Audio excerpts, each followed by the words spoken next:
Yo, what is up guys, Vanos here, and today I'm going to talk to you guys about two big topics for Modern Warfare 3 that's been going around for the last few weeks. So one of them is the AK-74U. A lot of people are wondering if there's going to be a gun DLC for multiplayer, and the other big topic is having COD4 and Modern Warfare 2 maps coming back for Modern Warfare 3 DLC content. So there's good news and there's bad news, guys. So I'm going to start off with the bad news because I want to end on a high note. So let's talk about the AK-74U. So the reason why people think there's going to be a gun DLC, and specifically the AK-74U, is because one, in the campaign they had the AK-74U, they just didn't bring it to multiplayer, and the second reason is because on their Facebook page they posted a picture of all the guns in Modern Warfare 3, and that picture had the AK-74U, so people were kind of putting together a puzzle and jumping to conclusions thinking they're going to have a gun DLC. Now I'm sure a lot of you guys think it's a really simple task because they had it in single player, maybe they could just convert it to multiplayer no problem. Well, unfortunately that's not the case according to Mark Rubin from Infinity Ward, and by the way, he's done a great job at answering a bunch of questions on Twitter, so if you guys aren't following him, make sure to do that. I'm going to leave his link in the description. But anyways guys, he's been answering a lot of questions about the AK-74U and the gun DLC, and the clear answer is no, it's not going to happen. So I'm going to read over a few tweets just to show you guys what I'm talking about. So in this first one, somebody was asking about the picture on the Facebook page and why it had the AK-74U, and then Mark replied, that was a list of guns that were in the single player which has the AK-74U, which is where the rumor started.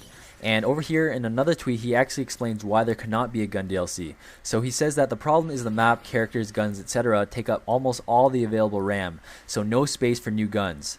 So he clearly says in these tweets that one, that was a confusion with the Facebook page and the picture, and secondly, they cannot have a gun DLC due to technical issues. And one more guy asked him a question about why DICE and Battlefield 3 could actually have gun DLC, and he replied that if they plan on selling guns after launch, then they have the game ready for it. We didn't plan on selling guns. So it's something that they had to plan for before the game came out and construct a game based around being able to have gun DLC. It's not something they can magically add in. So unfortunately, the answer to this mystery about the AK-74U is a big no, and I know this sucks, but hopefully they could have some gun DLC for the next Call of Duties. And I know a lot of commentators out there are kind of getting your hopes up and talking about this subject, so hopefully this answers that question. But anyways, let me get into the next subject about whether or not they're going to have COD4 or Modern Warfare 2 maps coming to Modern Warfare 3. So he answered a bunch of tweets about this, and it's going to give us an idea of what to expect. So the first guy here asked, how different are the Modern Warfare 2 maps to Modern Warfare 3? Like you said, it's not easy to bring COD4 maps over, but what about Modern Warfare 2? So he responded that Modern Warfare 2 maps are easier, but it's not just a matter of simply dropping them in. There's a lot of work that has to be done. So based on this tweet, most likely if they're going to be bringing back an old map, it's going to be from Modern Warfare 2 because it is easier for them to do. And he also talks about how it's not a really simple task. So I would think if they're going to bring any maps at all, they're only going to bring back one or two. Now in the next tweet here, he actually gives us some information of what map to expect. So this person here asked, why was Shipbreaker and Terminal in Modern Warfare 3 maps on PS3? And he responded, prep for upcoming maps. Terminal is still on the fence, but we are ready to launch that one. So there you go guys, that's some good news. He actually says that the map Terminal for Modern Warfare 2 is ready for them to release. They just have to get permission from Activision in order to release it. And I know it doesn't say that they need permission from Activision in this tweet, but I actually read it somewhere else in one of his other tweets, so I know this is confirmed. He's actually just waiting for permission from Activision to be able to release this map. And another great thing is that this map is probably going to be free, and the reason why I say this is because we know it's not part of the regular DLC since they're still on the fence of whether or not they're actually going to release it, and this means it's going to be separate from all the DLC content, which means it's going to be a free map. And I know a lot of you guys think that Activision and Infinity Ward are too greedy to do that, but realistically I do think they're going to do it, and I know a lot of you guys are probably going to be negative in the comment section and say that it's not going to be free, but this is just my opinion, and I'm pretty sure I read through a lot of tweets, so it's kind of hard for me to remember, but I think that Mark Rubin actually said that he wants it to be free, and it's ultimately not his decision, but it still increases the likelihood of the maps actually being free.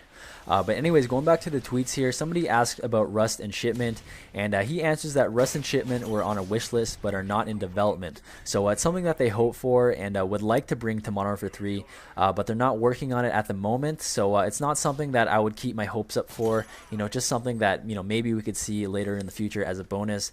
But like I said, realistically, if there's one map that we could expect, it's definitely Terminal, so hopefully we could see that in the next few months. But anyways guys, there's just a few other points that I read on a site site talking about a few things that Mark Rubin said in a few of his tweets, and one of them is that they're actually trying to have face-off implemented into survival mode, and that would be pretty good because I find survival mode's always a lot more fun when the maps are smaller. So that's good news. Hopefully they could do that, but there's no promises.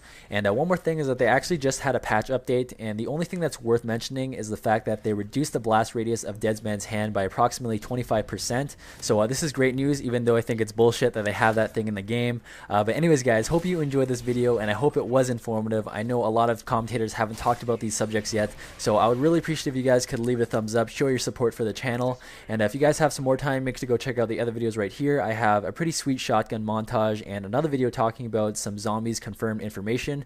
And if you guys are new to this channel, make sure to hit that subscribe button and follow me on Twitter and Facebook. The links will be below. And have a great day guys, and I'll see you guys later. Peace.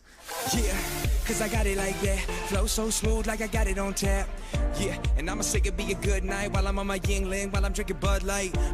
Can you get it when you miss me? Like I'm with whiskey, drinking Jim Beam. Yeah, baby, do you do it that way? Do you do that? Do you take a ray? Yeah, you know that I'm a beast when I kill it on the beach. Like it's sex on the beach, like it's Malibu. Take it to the California.